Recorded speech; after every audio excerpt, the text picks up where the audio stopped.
The snow had been falling since before dawn. By 7 o'clock in the morning, Ridgeline Road was the kind of white that swallows sound whole. The world felt compressed, hushed, as if the entire mountain had decided to pause and listen. Marcus Coleman drove the old Chevy pickup with both hands loose on the wheel. Not because he was careless, but because he had learned long ago that you don't fight mountain roads in winter, you read them. The way you'd read a sleeping animal looking for the twitch that means it's about to wake.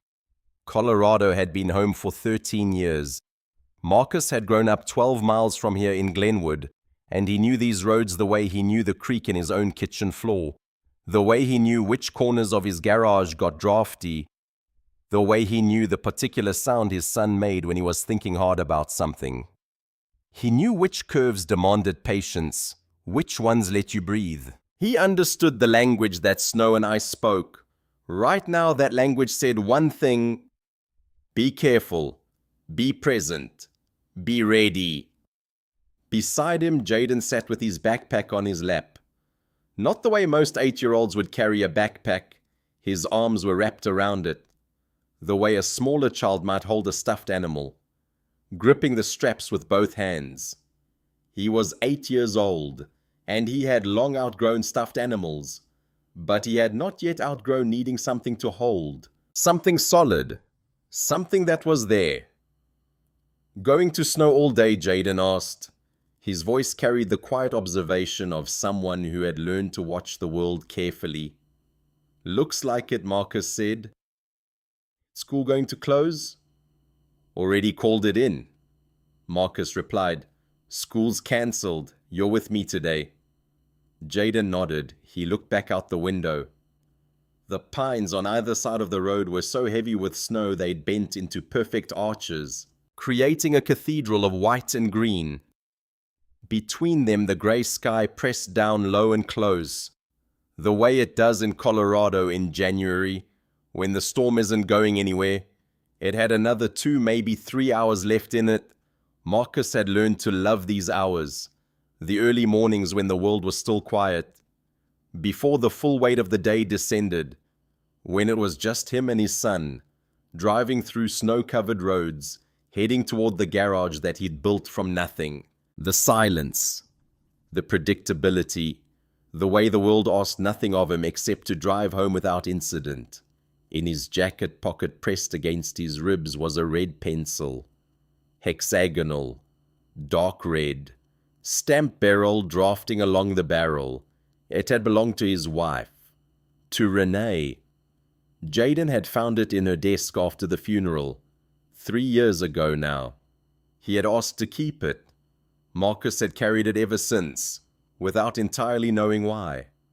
Some days he forgot about it. Some days, like this morning in the snow, he remembered that Renee had been right about everything and that he was raising their son alone. And that would have to be enough. Marcus had no idea, at 7:14 in the morning, that his life was about to break open. He heard it before he saw it. The particular sliding sound of a large vehicle surrendering to physics. A hollow whoosh, like something being erased. A sound that contained within it the moment between control and loss of control.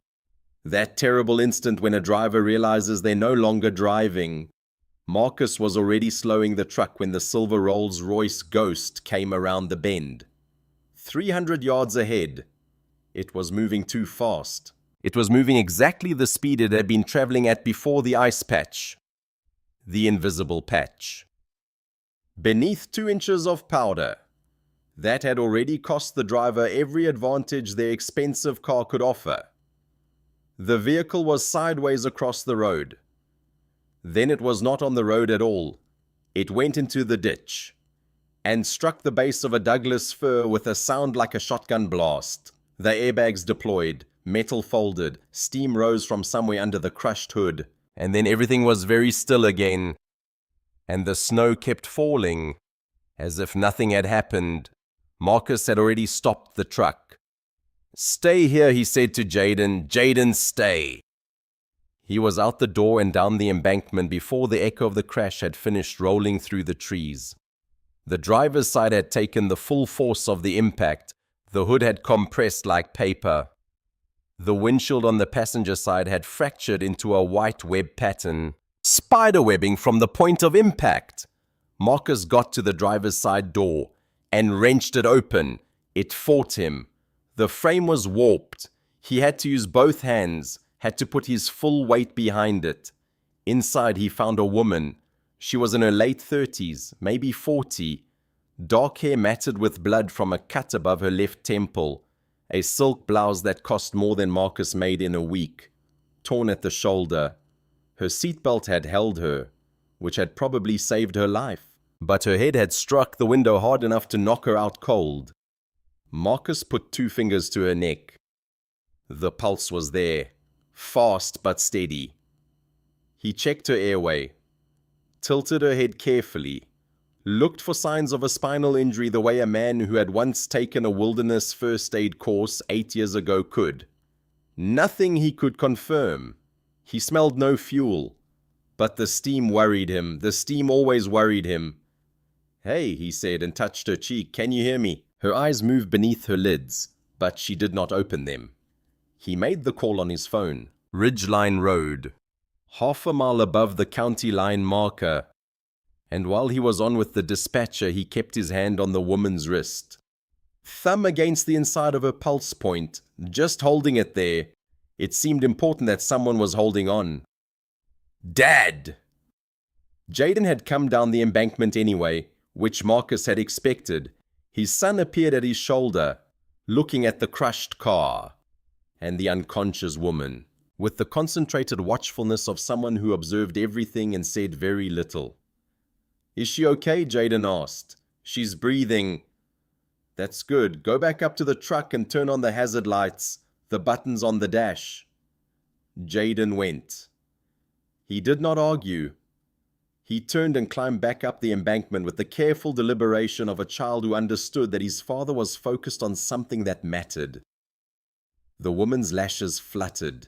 She said something Marcus couldn't make out. Then her fingers moved and found the arm of the seat and gripped it hard, the grip of someone surfacing from underwater, clawing their way back toward air and consciousness and the terrible awareness of having lost control. "Easy," Marcus said. "You hit a tree. There's an ambulance coming. Don't move your neck." She opened her eyes. They were dark gray, the color of the sky above them, and they went first to his face, then past him to the broken windshield, then back to his face. There was a moment of pure confusion, then something sharpened, something focused. "My driver," she said, "you're alone in the car." She closed her eyes again, absorbing this, processing it. "Then I drove myself. She stopped. I always drive myself when I don't want anyone to know where I'm going." Marcus didn't respond to that. He reached across her and tried the passenger door, which opened cleanly and let some cold air through to clear the smell of airbag chemicals. The ambulance was 16 minutes away. He had 16 minutes to keep her stable. 16 minutes to make sure that when she woke up fully, the first face she would remember was his. When the paramedics came down the bank and took over, Marcus stepped back and let them work. He noticed as he was climbing back up toward the road that something had fallen from his jacket pocket. He went back for it and found it in the snow.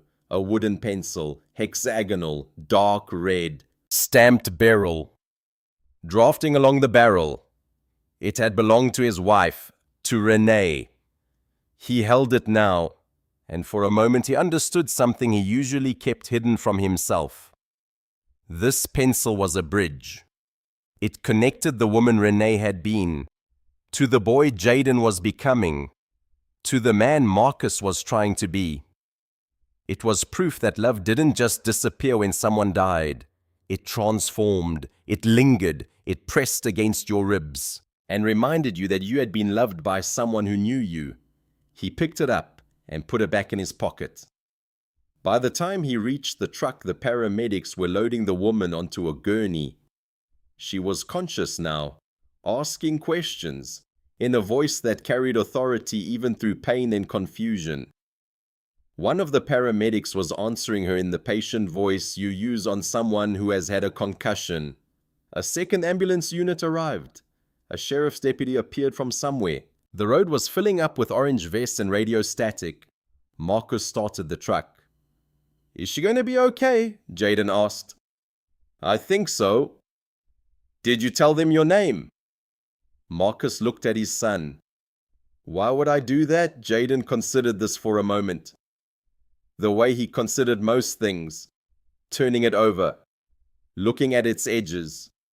"I don't know," he said finally. "In movies they always find out. This isn't a movie," Marcus said, and pulled out onto the road. The pencil pressed against his ribs through the jacket pocket. Small and solid, the way it always did. He didn't think any more about the woman in the Rolls-Royce. Or at least he told himself he didn't. But on Tuesday morning, when a customer asked if he'd heard anything on the news about an accident on Ridgeline Road, Marcus found himself saying yes. He had checked the news just to see if anyone had been seriously hurt. There was a paragraph buried in the local section: vehicle involved in single vehicle accident on Ridgeline Road. Driver treated at Aspen Valley Hospital and released. Treated and released. That meant she was okay. That meant he didn't need to think about her anymore. That meant the red pencil falling out of his pocket at that exact moment was just coincidence. The town of Silver Creek had exactly one stoplight, which blinked yellow from October through April. Because the roads were too icy to trust a full red-green cycle. And the locals had long since learned to treat the intersection the same way they treated everything else in winter, with suspicion and deliberate care. Marcus's garage was a 3-bay converted barn at the east end of Spruce Street, behind the house he'd bought with Renee 8 years ago, when Silver Creek property was still cheap enough for a mechanic and a part-time art teacher to afford. The house was beige with brown trim and a covered porch that collected drifts. The garage had a hand-painted sign above the door, Coleman's Auto, in letters that Jaden had been slowly improving with each winter. This year he had added a small sketch of a wrench below the text. It was better than anything Marcus could have done. Inside the garage smelled of motor oil and propane heat. And on the days when Jaden was there, of the particular dryness of drawing paper. Jaden had claimed a workbench in the corner near the space heater. He had dragged the stool from the house and arranged his things on it with the seriousness of a professional setting up an office. A pencil case, 3 sketchbooks in descending size, a jar of water, and the red pencil, which he borrowed from Marcus's pocket each morning with the same solemn ceremony, and returned each evening with equal care. The drawings Jaden made were unlike anything Marcus understood how to evaluate. He knew what he liked, and what Jaden made he liked very much, but he had no language for it. The boy drew houses mostly, sometimes trees, sometimes figures small and distant with ambiguous features. On more than a few pages there were 3 figures together, 2 tall, 1 small. Marcus had never asked who they were. He was fairly certain he knew. Renee had died 19 months ago, ovarian cancer, diagnosed 14 months after her first symptoms, which she had downplayed, and which Marcus had not pushed on, and which they had both in different ways pretended were something smaller than they were. She was 36 years old. She had been painting a series of watercolors of the Elk River when she got the diagnosis. Not finished yet, still hanging in the hallway above the thermostat. The last one, a smear of blue and tan, that she had titled "Almost Done" in pencil on the back, which Marcus had eventually decided she'd meant as a joke, because she had possessed that kind of humor. After she died, Marcus worked. He worked 12 hours, then 14, then sometimes 16. Not because the garage was overwhelmed with business. Silver Creek in winter was quiet, 3, maybe 4 vehicles a day. But because work had the virtue of taking up exactly the space it occupied, no more and no less. Grief, he had learned, expanded to fill whatever room you gave it, and then expanded past that. He woke at 5:30 each morning. He got Jaden fed and dressed. On school days, he drove him in. On no school days, Jaden came to the garage. Their neighbor, a retired school teacher named Ruth, brought food twice a week without being asked. Casseroles mostly, and once a spectacular pot of chili. Marcus accepted this because he had learned that refusing help only made the people offering it feel bad, and he had no interest in compounding grief by manufacturing guilt. But he did not talk about Renee much, not to Ruth, not to his brother in Grand Junction, not to anyone. He talked to Jaden about her sometimes, carefully, in small doses, the way you'd add salt. Precisely, with attention. Knowing too much ruins everything. The morning after the crash, Jaden was quiet for longer than usual. Not his normal concentrated drawing quiet. A different kind. A thinking kind. He got his stool, arranged his things, uncapped his pencil case. Then he said without looking up, "She had the same kind of eyes as Mom's friend from the art fair, the one with the long coat." Marcus looked up from the work order he was reading. "What the lady in the car?" "Her eyes." Jaden selected a pencil, kind of grey. Marcus watched his son for a moment. Jaden was 8 years old, and he had inherited something from someone. Not from Marcus, he didn't think. A concentrated watchfulness, the look of a child who observes everything and says very little. "You couldn't have seen her eyes. You were in the truck." "I came down the bank," Jaden said, with the mild patience of someone correcting a small factual error. "You told me to go back up and I did, but I came down first." Marcus returned to the work order. "Your observation skills are going to get you in trouble someday. You always say that, because it's been true so far." Jaden opened his sketchbook and began drawing. Marcus could tell without looking that it was the woman in the Rolls-Royce. He did not say anything about this, but he understood in the way a parent understands certain things without any words passing between them that his son had seen something that mattered, that his son had noticed something in that woman that had registered as important, even for a moment, even from a distance. Later after school, when the winter light was already fading, Marcus found himself looking at the drawing more closely. Jaden had rendered her with surprising detail, not her face, but the feeling of her, the way she'd held herself, the sense of someone looking past something, seeing something else entirely. It was remarkably perceptive for an 8-year-old. It was also, Marcus thought, remarkably sad. He didn't know then that he would see her again. He didn't know that she had been thinking about him too. He only knew that his son had drawn a stranger with a kind of understanding that made Marcus understand something about parenthood. Children saw the world more clearly than adults did, precisely because they hadn't learned yet to look away. Catherine Ashford had a concussion, 2 bruised ribs from the seatbelt, and a hairline fracture in her left wrist that would require a soft cast for 4 weeks.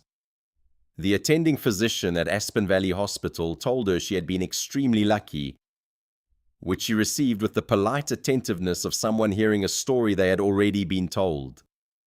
Catherine was not good at being a patient. She was not good at slowing down, asking for help, or being in debt to anyone. These were not weaknesses she had ever bothered to overcome. They had served her well. She was good at a great many other things. She was good at seeing immediately and completely the structural logic of an organization. Which parts were load-bearing, which were decorative, and which were quietly rotting. She was good at reading people, though she had come to distrust this ability because it had taught her over 38 years that most people's primary motivation was self-interest. Dressed in varying quality of clothing, she was good at identifying art, not just the good from the bad, but the urgent from the merely competent, the work that would last from the work that only thought it would. She had built Ashford Real Estate from a single gallery in Soho into a holding entity with 14 properties across 5 countries, an acquisition portfolio valued at slightly over $3 billion. Now she lay in a private hospital room, watching her assistant Richard answer her emails and delegate her urgent matters, and she thought about a hand on her wrist, about a voice saying easy, about eyes that looked at her with no calculation in them whatsoever. She remembered almost nothing of the first few minutes after the impact. The airbag, the cold, a smell of chemicals, the particular disorientation of not knowing which way is up. But she remembered a hand on her wrist, a steady pressure. She remembered a voice saying, "Easy." She remembered grey eyes. No! She corrected herself. His eyes had been brown. It was her own eyes that were grey. She remembered large hands, engine grease in the creases of the knuckles, a jacket that had seen several winters, a quality of stillness that was different from calm, something more deliberate, something that had been chosen. He had not given his name, he had not waited for the ambulance, he had simply been there, and then he had not been there. What they told her later was that a grey pickup truck, older model Chevy, had been parked on the shoulder, a man and a small boy. The man had gone down to the car immediately before anyone else arrived. He had stayed until the paramedics came. Then he had left. He had not given his name. He had not waited to be thanked. Catherine thought about this for a long time. She thought about the hand on her wrist, not gripping, just present, just the weight of a thumb against her pulse. And she could not explain why this felt significant in a way that $3 billion worth of strategic advantage had never felt. It was not attraction exactly. It was something older and simpler. The feeling of a human being choosing to stay when they could have kept driving. Choosing to leave when the staying was no longer needed. The feeling of mattering to someone, not because of what you could do for them or what you could give them, but simply because you were hurt and they were there.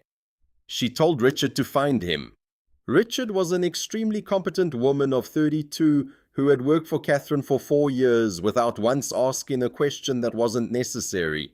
She took this instruction with the same expression she took all of them: efficient, curious, without judgment. "How much information do we have?" Richard asked.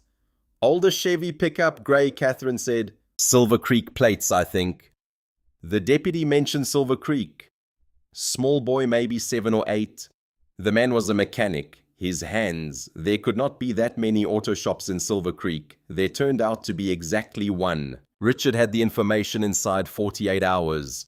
Marcus Coleman, 39 years old, owner and sole employee of Coleman's Auto on Spruce Street. Widower, one son, Jaden, age 8. No social media, no major financial events of note. A credit score that indicated someone who paid his bills methodically and borrowed nothing he didn't need to. Someone who had bought his house 8 years ago and paid off the mortgage. Someone who had never overextended himself. Someone, in short, who understood the value of what he had and protected it accordingly. Catherine looked at this information for a long time. She was aware of the shape of what she was considering. She was aware that it was strange. Not in a way she couldn't justify to herself, but in a way she could not quite justify to anyone else. She was the CEO of a $3 billion enterprise. She had resources, staff, a name that opened doors on 4 continents. She could write a check, have a lawyer send a letter, arrange a meeting through proper channels. Any of these things would be reasonable. What she was considering was not reasonable. What she was considering was renting a small car under a name that was not her own, and driving to Silver Creek, Colorado, under an assumed identity, and finding out what kind of person Marcus Coleman actually was, without the filter that her money and her name created around every interaction she had ever had. She had spent her entire adult life inside that filter. She knew what it did. She knew the way people straightened and performed and calculated when they knew who she was. She had not in many years had the experience of someone treating her as simply a person. The man on Ridgeline Road had not known who she was. He had been simply present, simply useful, simply kind, without a single calculation in it. She wanted to understand that. She wanted to know what that felt like, to be seen without being known. She told Richard she was taking a personal week. Then she untold her. Cancel that, Catherine said at 6 o'clock that evening. It's not necessary, but that night at 3 o'clock in the morning she couldn't sleep. She lay in her bed in her $40,000 a month apartment and listened to the city outside and thought about a man who had not asked for her name. And at 3:15 she called Richard back. "Rebook it," she said. The weak Richard asked, voice steady, unsurprised. "The week. And find me a car rental. Something that won't draw attention. Something ordinary." And Catherine realized as she said this that she was embarrassed of all the emotions she had experienced in her life. Anger, satisfaction, vindication, the particular pleasure of outmaneuvering a competitor. Embarrassment was the least familiar. It felt like losing control. It felt like admitting something she had spent 41 years learning not to admit, that she wanted something she could not buy her way into. She booked a room at a bed and breakfast in Silver Creek under the name Emily Carter. She rented a 10-year-old Honda Civic from an agency in Glenwood Springs. Something forgettable, something that would not draw a second glance. She did this with the same methodical precision she brought to everything else in her life, which is to say perfectly. And then on a Tuesday morning in late January, when her broken wrist was still in its soft cast, and the snow was still falling, Catherine Ashford, CEO of a $3 billion real estate empire, drove to a small town in Colorado under an assumed name to meet a man who didn't know who she was. The Honda's heater made her sound like something desperate and small trapped inside the dashboard.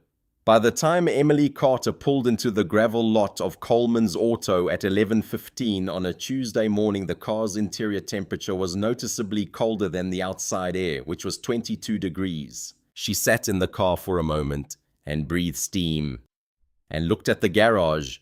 3 bays, 1 open, the other 2 closed against the weather. A hand-painted sign that read Coleman's Auto, in careful letters that a child had been improving over years. A snow shovel leaning against the left wall with a precision that suggested it was always kept there. A coffee can full of sand beside the door. The small details of a place that was used daily and maintained simply. Without pretension, she got out of the car. The open bay held a late-model Toyota Tacoma on a lift, and underneath it was a man in grey Carhartt overalls, a light mounted to the undercarriage above his head, a socket wrench in his left hand. His boots were Red Wing work boots, worn at the toe, laced tight. "Be with you in a minute," he said without looking down. "Take your time," she said. He came down from the lift a few minutes later. He was taller than she remembered. Taller, or her memory of him had flattened the details. He wiped his hands on a rag tucked in his belt and looked at her. She watched his face for recognition and found none, which she had expected and which still obscurely relieved her. "What can I do for you?" he asked. "The heater," she said. On the drive from Glenwood, it went from bad to worse. He nodded once and went to the Honda without further preamble. She stood back and watched him open the hood. Look at the engine with the brisk, comprehensive attention of someone reading a text in a familiar language. He started it, listened to the heater run, turned a few things with practiced hands. "Blend door actuator probably," he said. "I'll need to pull the dash to confirm. Couple hours if the parts are in Glenwood. I can call ahead." "That's fine," she said. He looked at her. Briefly, a glance. The kind of evaluation you make when someone says that's fine. In a context where most people say, "How much you in town for a bit?" he asked. "A week," she said. "Maybe longer." He called in the parts. She sat on the bench against the garage wall, a plank between 2 sawhorses, covered with a piece of carpet, and looked around the space. On the second workbench, the one near the space heater in the corner, there was a stool with drawing things arranged on it. A sketchbook lay open, a large drawing of a house, viewed from slightly below. The porch railing detailed with patient precision. The perspective was exactly right. The shading was subtle. The line weight varied with intention. "That's good," she said. He was on the phone. He looked at her, then at the bench, then back at the phone, and finished his call. "My son's," he said. "How old is he? 8? She did not say anything else for a moment. She looked at the drawing. The line quality in the porch railing had a kind of sureness that art school students spent years trying to achieve, and most never did. This was better than competent. This was approaching genuine. "He's at school when it's open." "Today it's open," Marcus said. The parts arrived from Glenwood in the early afternoon. He worked on the car with a focused efficiency that she found unexpectedly calming. She had nowhere to be, genuinely nowhere, for the first time in years. The realization of this struck her like vertigo. No meetings, no calls scheduled, no board members waiting for decisions. She had delegated everything else to Richard. It was only the heater, and the drive to nowhere, and the space in between. She answered emails on her phone using a secondary account she'd set up for this. Under Emily Carter. Routine things. Nothing that mattered. The heater worked. He charged her $80 for parts and labor, which was less than she had paid for a sandwich in Manhattan. And he wrote the amount on a paper receipt in clear block handwriting. "You're visiting from where?" he asked. Not as small talk, she sensed, but because her plates were a Colorado rental, and her accent had traces of something Eastern. "New York mostly," she said, which was true. He nodded. "Weather's not usually like this in January. I heard it's beautiful here in January." "Whoever told you that was trying to sell you something." She looked at him. He was not smiling exactly, but the corners of his eyes had shifted slightly, the minimal version of something warmer. She got in the Honda and drove to the bed and breakfast. She came back the following Tuesday. She did not come back in between because she did not want to come back every day and make the frequency notable. But she came back the following Tuesday with a noise in the front end that she had manufactured by loosening the sway bar end link with a wrench she'd bought at the hardware store on Spruce, which had felt both ingenious and pathetic. She did this without entirely examining her reasons. Though if she had been honest with herself, she would have admitted that the pathetic part was actually the most compelling. The CEO of a $3 billion company, lying under a car in a parking lot in Silver Creek, Colorado, sabotaging a vehicle she'd rented specifically to meet a man who didn't know who she was. Jaden was at the garage. She had known he would be. She'd checked the school calendar, which was public, but still seeing him in person for the first time was different from knowing he existed. He was smaller than she expected, or perhaps his stillness made him seem smaller. He sat on his stool at the corner workbench with a sketchbook open, a pencil moving with that patient, self-contained motion. That belongs to people who have found something they can do almost without thinking. He looked up when she came in and regarded her with the same considered, unhurried attention she'd noticed in his father. "Hi," he said. "Hi," she said. He looked back at his sketchbook. He had not decided about her yet, she sensed. He was still gathering information. She handed Marcus her keys and described the front-end noise in terms she hoped were plausible. He took the car for a short drive, came back, got under the front end. She sat on the carpet bench and looked at Jaden's drawing, which today was something different. Not a house this time, but a landscape, trees and snow, distance implied by the way the line work simplified as it retreated toward the horizon. "Is that Ridgeline Road?" she asked. "Because it looked like Ridgeline Road." Jaden looked at the drawing, then at her. "How do you know Ridgeline Road? I drove in on it when I came to town. The trees over it look like that," he said. He looked back at the drawing with a new expression, one that suggested he was recalibrating the drawing in light of this confirmation. "I've been there once," he said. "There was an accident, a car accident, yeah." "My dad pulled somebody out." She held herself very carefully still. "That sounds scary." "I wasn't scared," he said with absolute conviction. My dad wasn't scared either, he just did it. She looked at the drawing for a moment longer. Can I see Jaden, after a brief pause, held the sketchbook toward her. The landscape was better than she'd understood from a distance.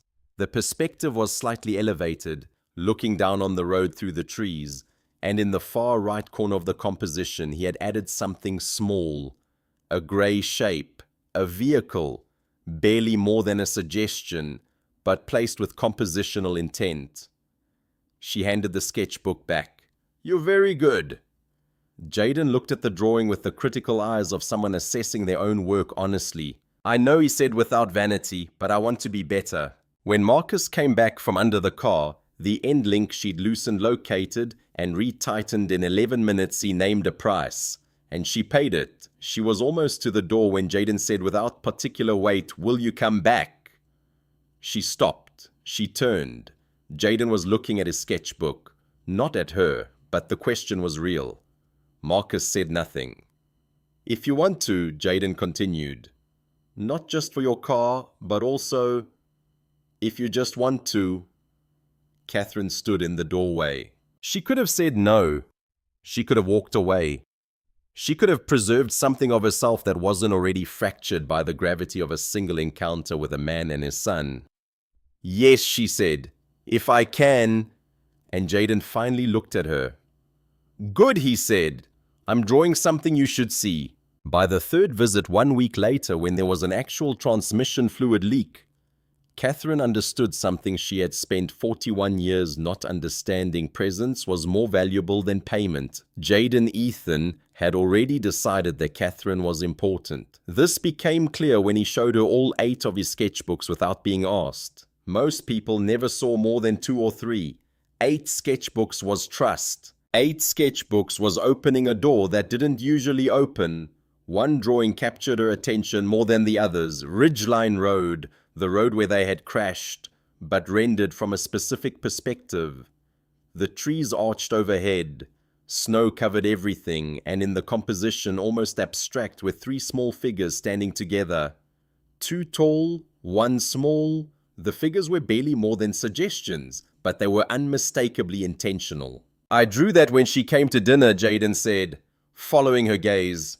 Before I knew her, Catherine felt something shift inside her chest. During the 4th visit, when Marcus was under the car and Jaden was at his stool, Catherine sat beside the boy and asked him to teach her how to hold the pencil correctly. He took her hand, a gesture so simple it should have meant nothing, and arranged her fingers on the pencil barrel.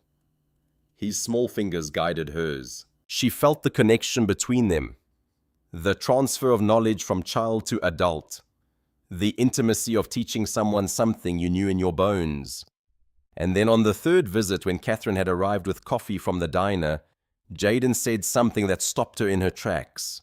They had been looking at her drawings again, and he said without looking up, "You have kind eyes," which people don't usually tell you.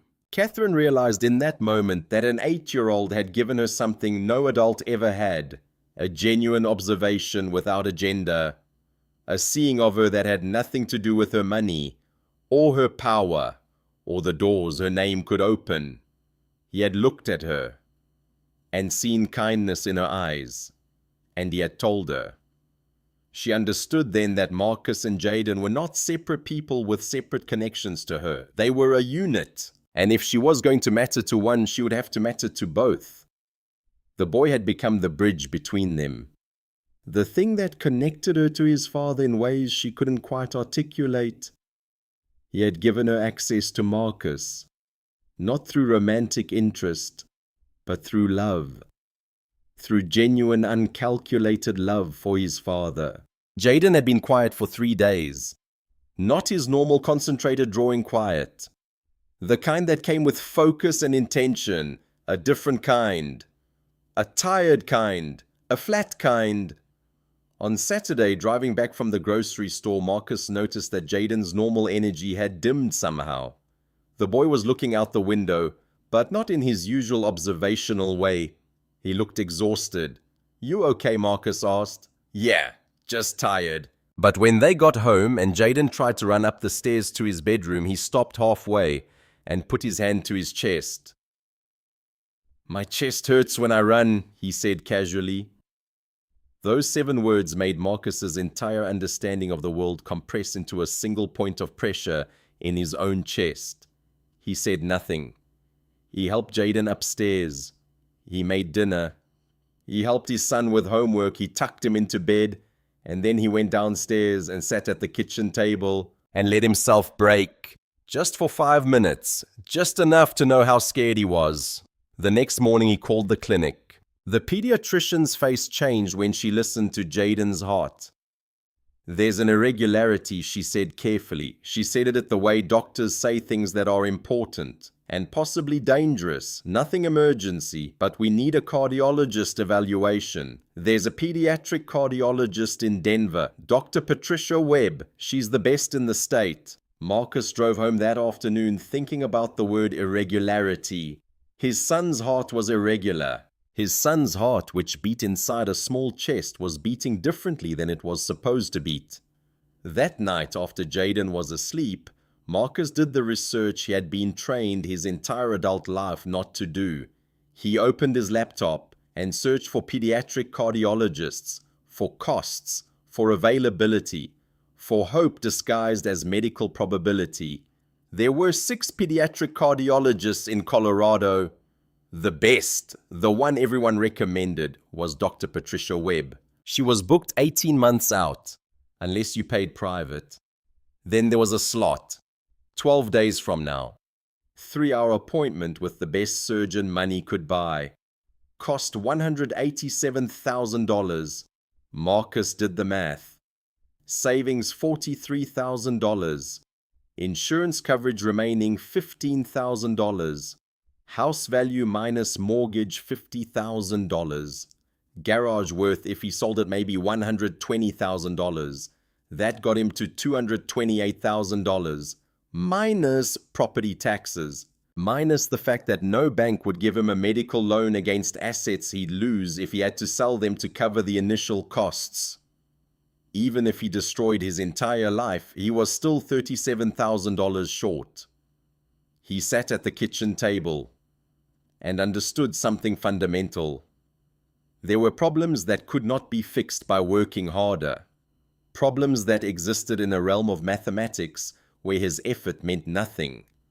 Problems that required resources he did not have and could not obtain. He put his head in his hands. Catherine appeared at the garage on what would have been the 5th visit. She found Marcus sitting in the truck, phone to his ear, saying, "No, I can handle this myself," in a voice that suggested he was lying.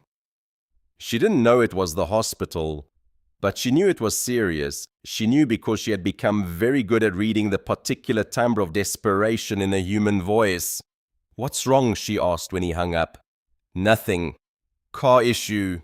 He was lying. She knew he was lying. She didn't push. But that night, back in her bed and breakfast room, Catherine called Richard. "Find everything you can on Marcus Coleman and his son," she said. "Medical records, hospital visits, everything." Richard, who never asked why, found everything. Dr. Patricia Webb, pediatric cardiologist, best in the region, available in 12 days. Cost $187,000. Surgery likely necessary. Jaden's heart irregular rhythm. Manageable, but requiring intervention. Catherine sat with this information for a very long time. The hospital administrator sat across from Marcus in a small consultation room and said the number out loud. $187,000. Marcus sat very still. He had run the numbers in his head so many times. That hearing it spoken aloud felt almost like a relief. At least now it was real. At least now it wasn't just a number he was imagining. "Dr. Webb is the best surgeon in the country for this presentation," the administrator continued. "Not the best available. The best. Categorically." Marcus nodded. He didn't say anything. He was thinking about his ex-wife, about calling her and asking for a loan, about her saying no, the way she always said no. Not out of cruelty, but out of the honest recognition that she had her own life now, her own responsibilities, her own reasons not to entangle herself in his. He was thinking about his brother in Grand Junction, about pride and shame and the difference between them. He was thinking about the fact that he had built this garage from nothing, that he had paid off his house, that he had done everything right, that none of it was enough. "I'll need to think about options," he heard himself say. Of course, the administrator said gently, "but I'd encourage you to think quickly. Dr. Webb has a very full schedule." Marcus stood up. He walked out of the consultation room. He walked down the hallway to the pediatric ward. He stood outside Jaden's room and looked through the small window at his son sleeping, at the steady green line of his heartbeat on the monitor, at the small shape under the hospital blanket, and then he called Catherine. "Don't come here," he said. His voice was steady. "Don't arrange anything. I need to handle this myself." "Okay," Catherine said, but she was already on her way. She appeared in the waiting room 40 minutes later. Marcus stood. "I told you I know what you told me," Catherine said. She did not sit down.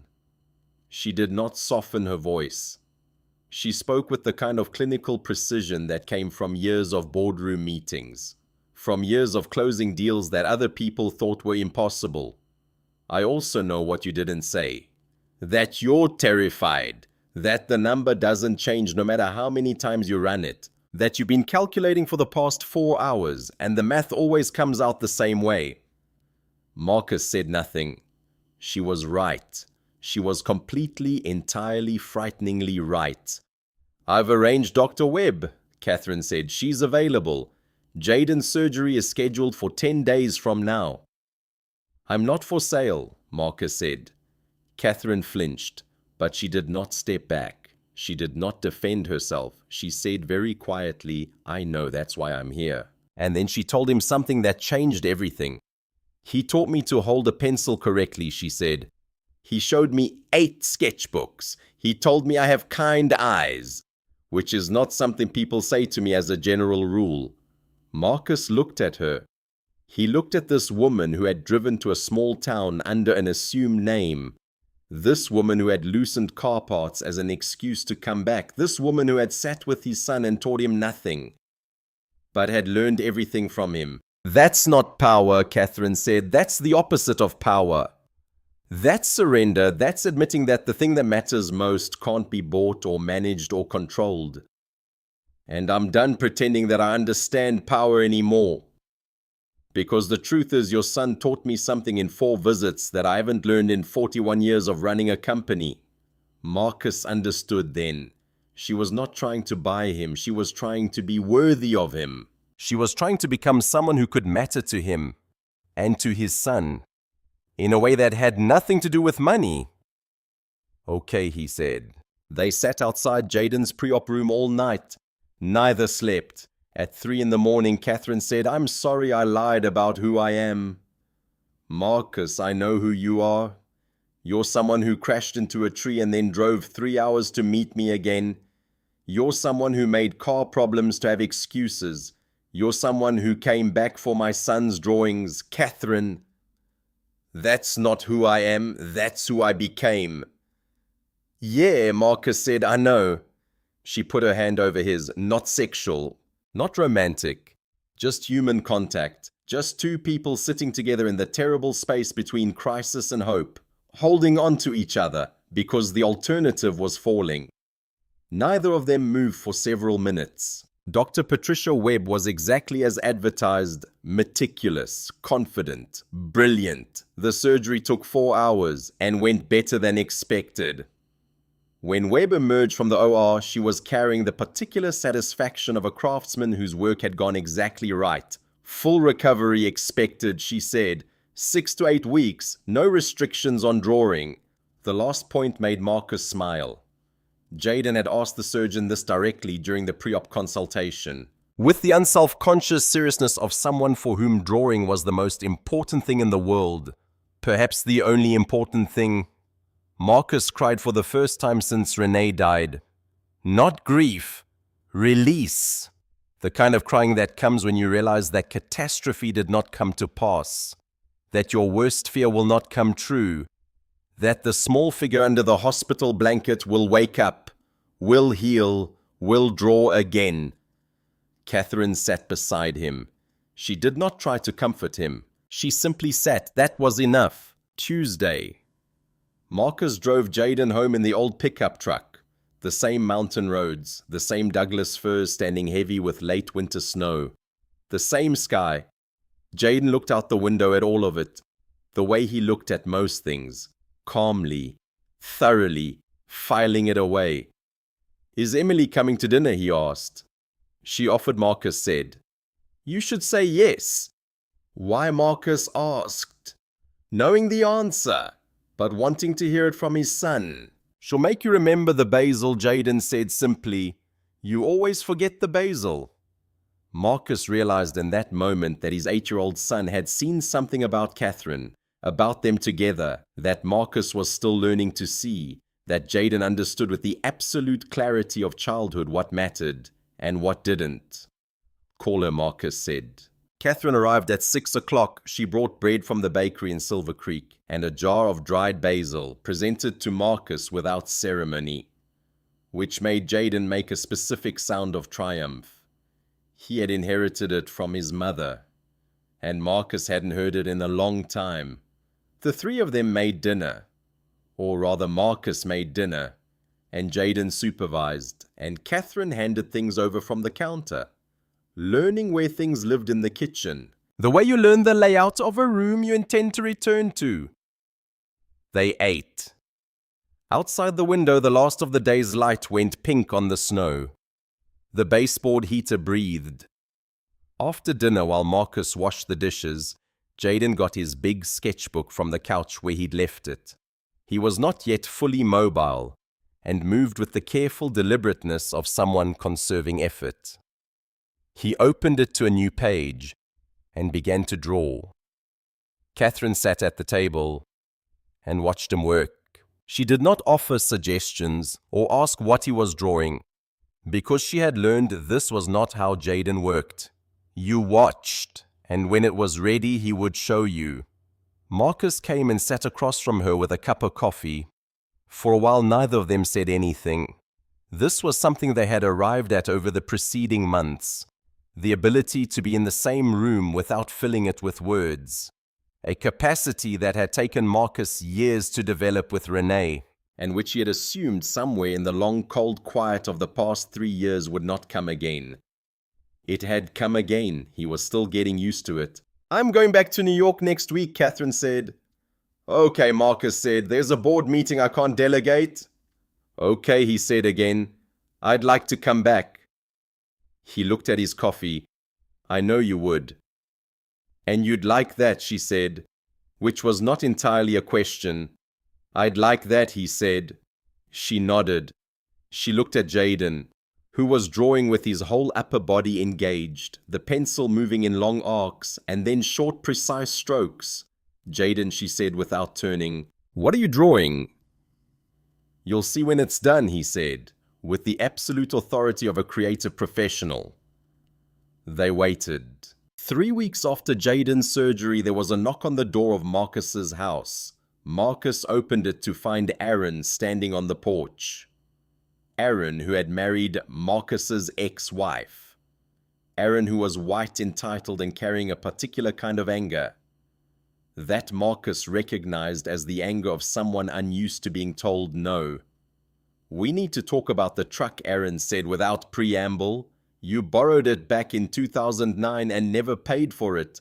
Marcus had not borrowed any truck in 2009, but he understood in the way he had learned to understand things through Jaden's careful observations that this was not really about a truck. I need to ask you to leave, Marcus said. I'm not done.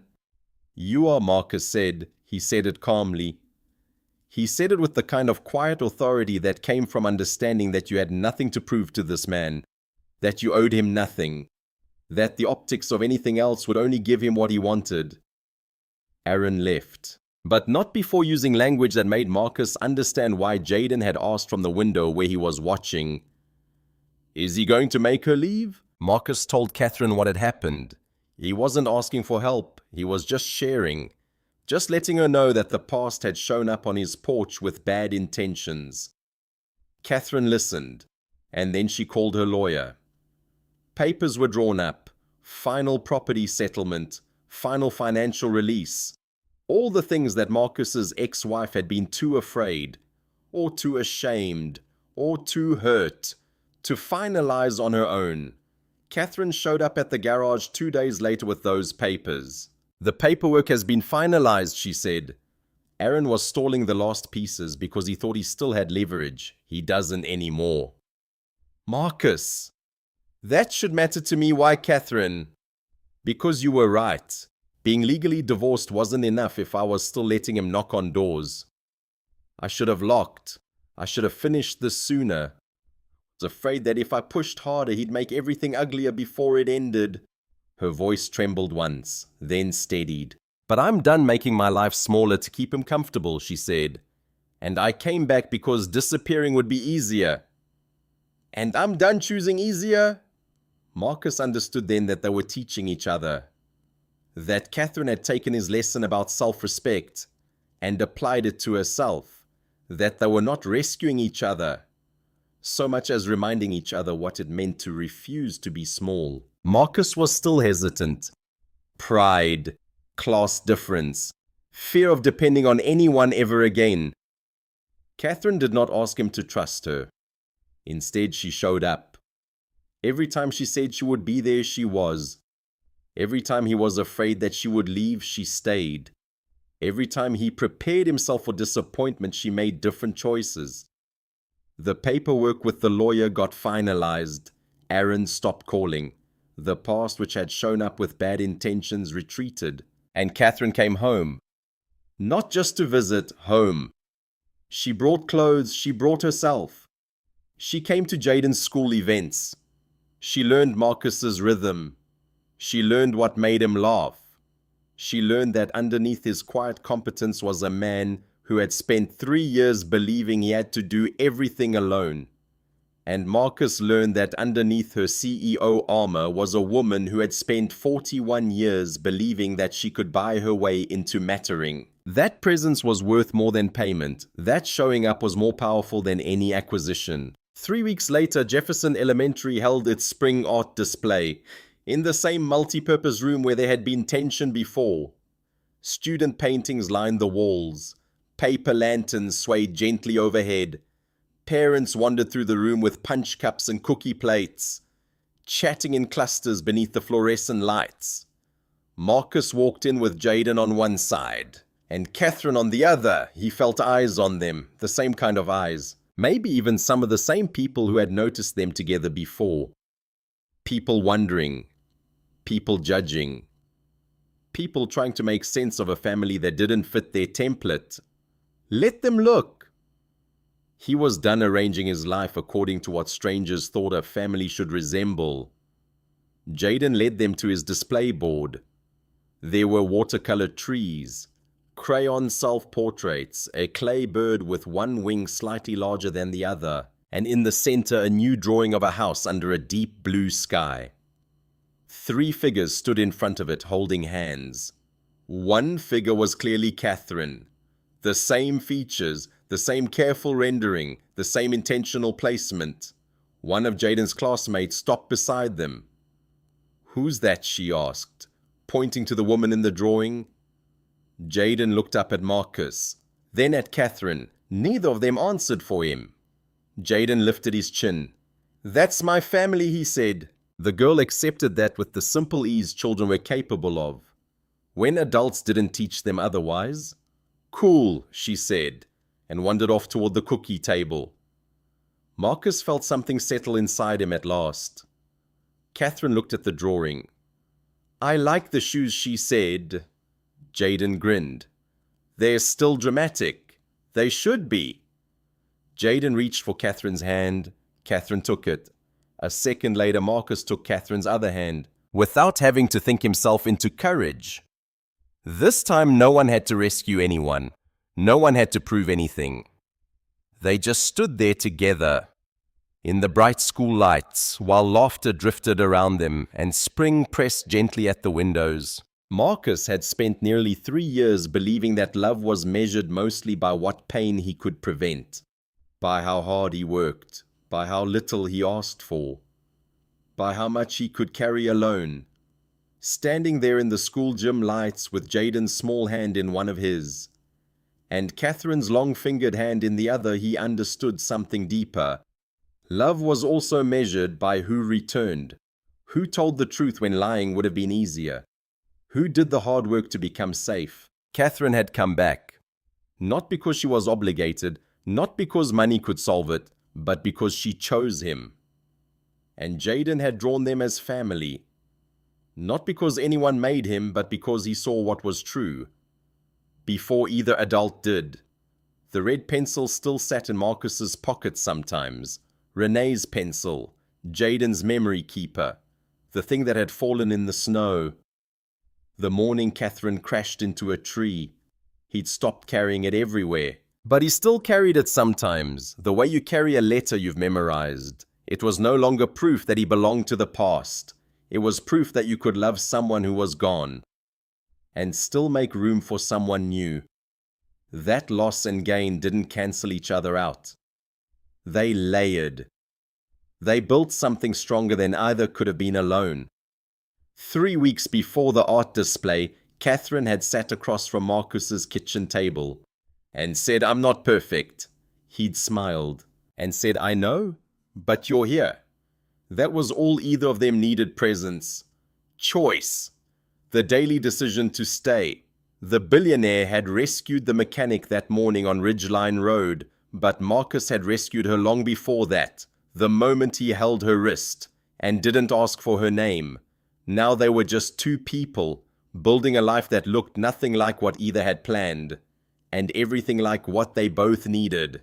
If this story stayed with you, if it spoke to something true about what it means to choose each other, subscribe to our channel, because we tell stories about grace, about second chances, about the quiet courage it takes to love well.